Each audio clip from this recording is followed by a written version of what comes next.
really well. Broad all back. And there's Jimmy.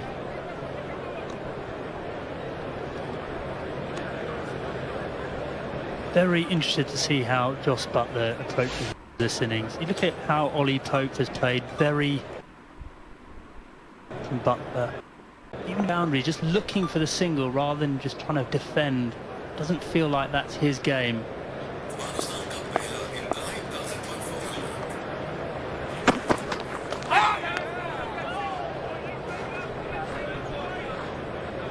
You did that great piece at lunchtime, Nasser, about Butler's potential issues technically. His head's just getting a bit too far over. The worst thing you want to be thinking about as a batsman is that technical stuff, though, especially when you're under pressure. If you're talking about how you're playing. Clear the mind, watch the ball, and just back his instincts. I mean, Butler's such a great instinctive player. You need to see a bit more of that from him. Player, need more of that from him.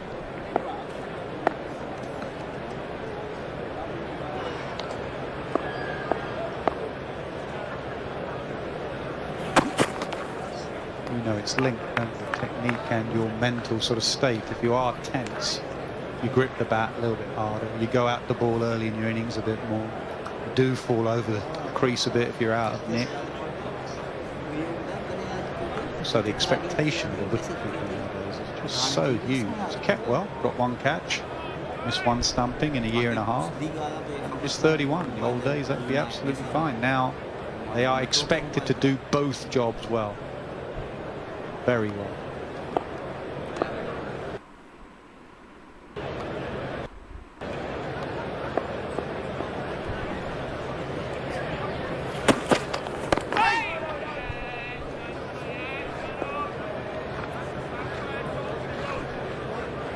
Just remember when Joss Buttler was brought back into the England team, taken out of the IPL and put straight back into a test match. And I felt when he came back, he was very proactive. He was walking down the pitch at the seamers. He wasn't just standing there. He was almost taking his one-day form into the test. Yeah, I mean, not playing outrageous shots. He was being sensible, but he was playing it on his terms. And I don't think we've seen enough of that from him in recent times. Enough of that from him in rhymes.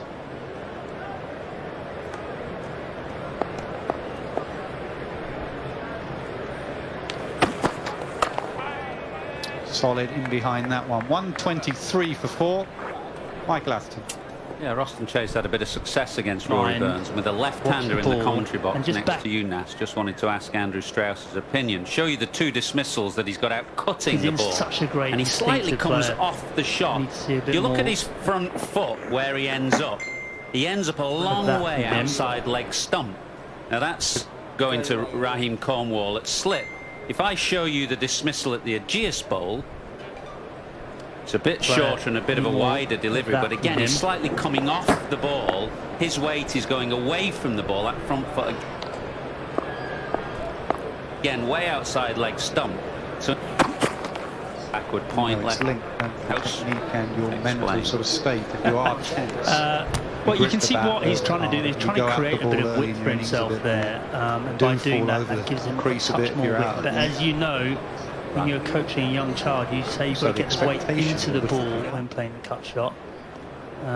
It's another example of your strength being your weakness, isn't it? Because Rory Burns scores a lot of runs through that area. So huge. It's kept well, got one catch. It's also the sort of thing that can just creep into your game. Been playing a lot of cut shots, hitting them really well. Can get a little bit sort of nonchalant about the whole thing. Something in a year and a half. Suddenly you got out a couple of times, and then it's a big issue. We're already talking about the fact that Burns has struggled to do both jobs well, very well. His chase in this series. Each time he goes out to bat from now on, there's going to be a little bit more pressure on him to play the off spinner well. That's the way Test cricket is.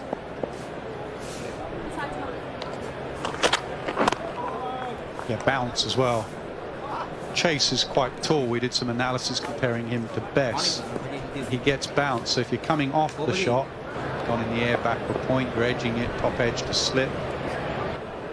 Can't come off the shot. It's an interesting one, actually. If you think of all the players, bowlers, Roy Burns fended off in South Africa, the first Test match, the Ashes.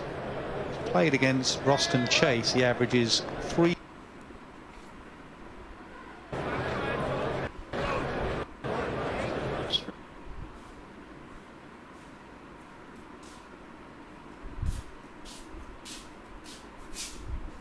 .75. 15 runs he's got against Chase, and Chase has got him out 4 times.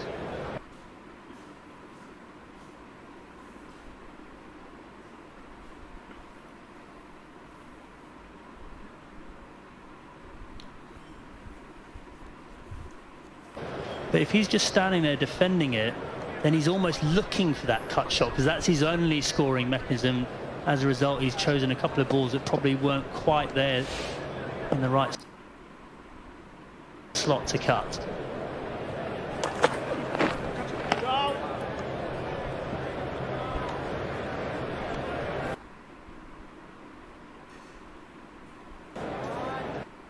Right.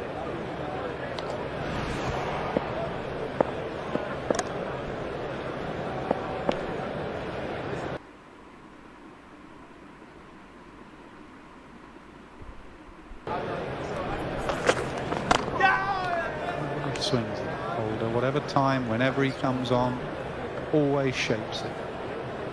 Wide on the crease.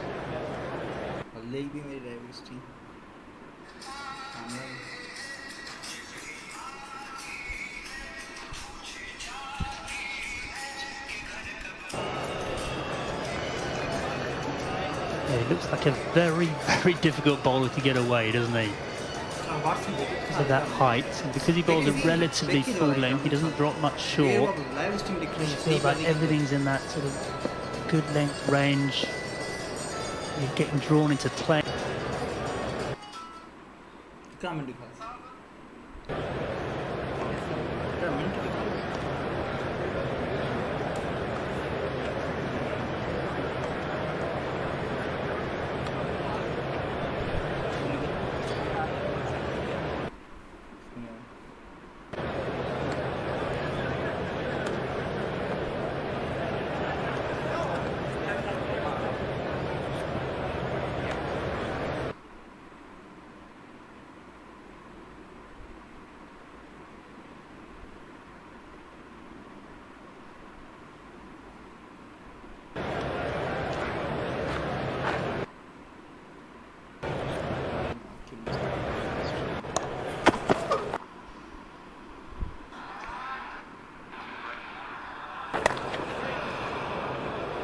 Away.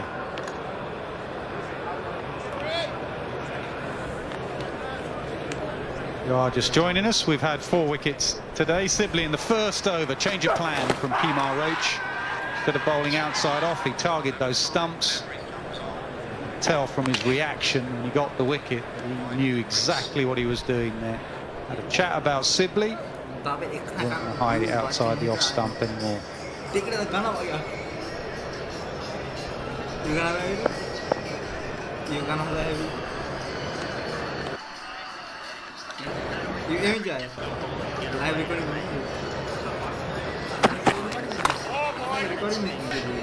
Second wicket was the England captain, came up to number 3 because Zach Crawley was left out. A little bit slow off the blocks. Brilliant bit of fielding from Roston Chase. Needed a direct hit. The moment it trims the bails, it's short.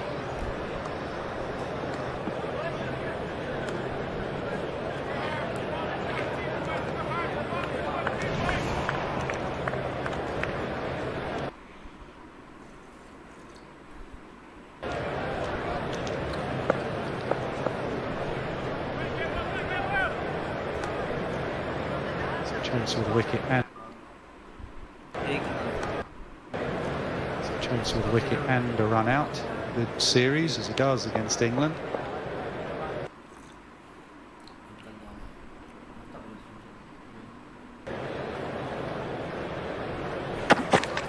That's a poor shot and poor keeping again.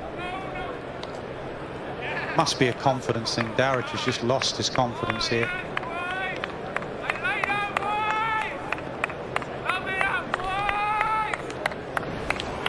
That confidence affects wicket keepers in the same way as it does with batsmen. That wobble is very hard work, especially when you're not feeling confident in yourself. You start second guessing yourself.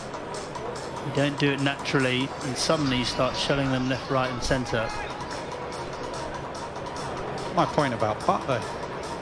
Harwich has had a shocker with the gloves in this series. Bagged a pair in the last game. Average is 29 in Test match. Easy job in England with the ball wobbling around. Easy job